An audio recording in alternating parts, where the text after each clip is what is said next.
Look, I'm glad I could shame you back into... Well, you have your own feelings, mainly because of this story you heard. How many years ago? I was told this story about, I would say 4 or 5 years ago.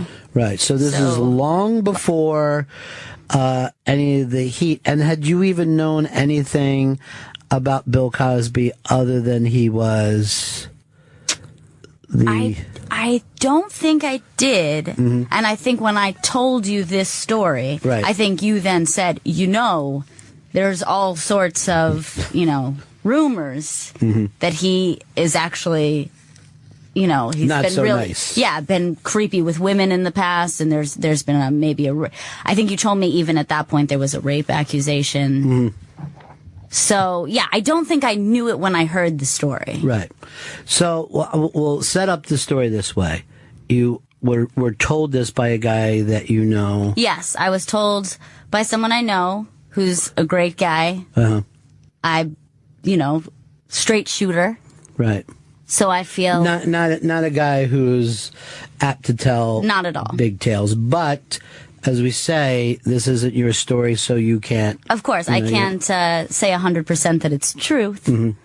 So you guys are at a party. Yes. And... So here's...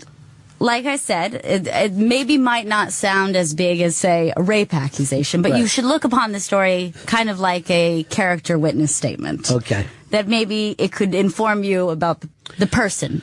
Again, but this is also alleged, so we don't know. So alleged. That's what we're saying, yeah. It's alleged.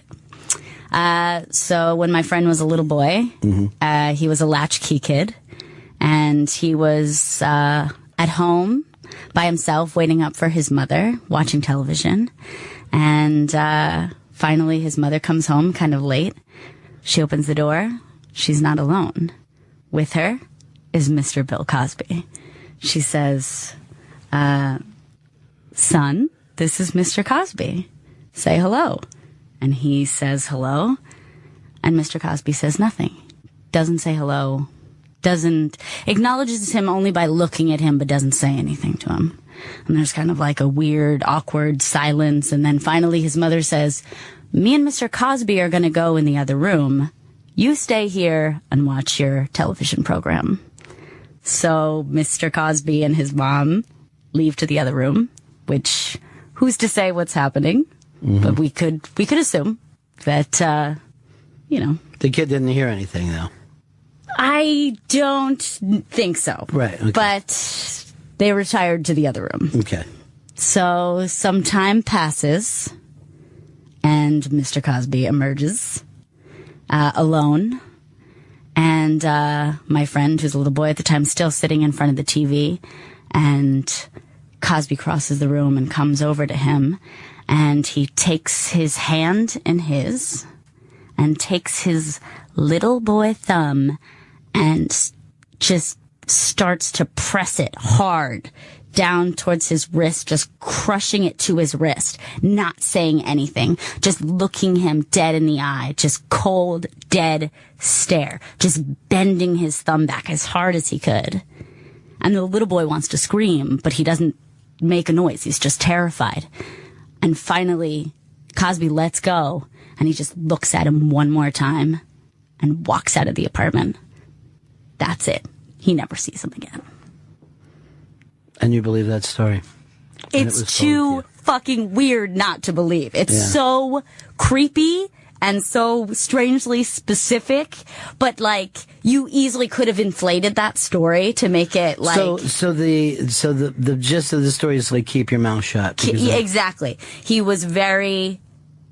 knew exactly what it meant, which is I was never here, you didn't see me, you don't talk. But he never said a word to him. He just bends his thumb back super hard against his wrist to a child, to a little boy. I mean, is that the behavior of a psychopath? If it happened. Oh, yeah. If that happened. That is a psycho. If indeed it did happen, it's probably almost a scarier story than the ones that the women are saying. You know what I mean? Because he was conscious during it? Well, because he was a child, and, to bully a child when you're no longer a child. Like, we've all bullied children when we were children.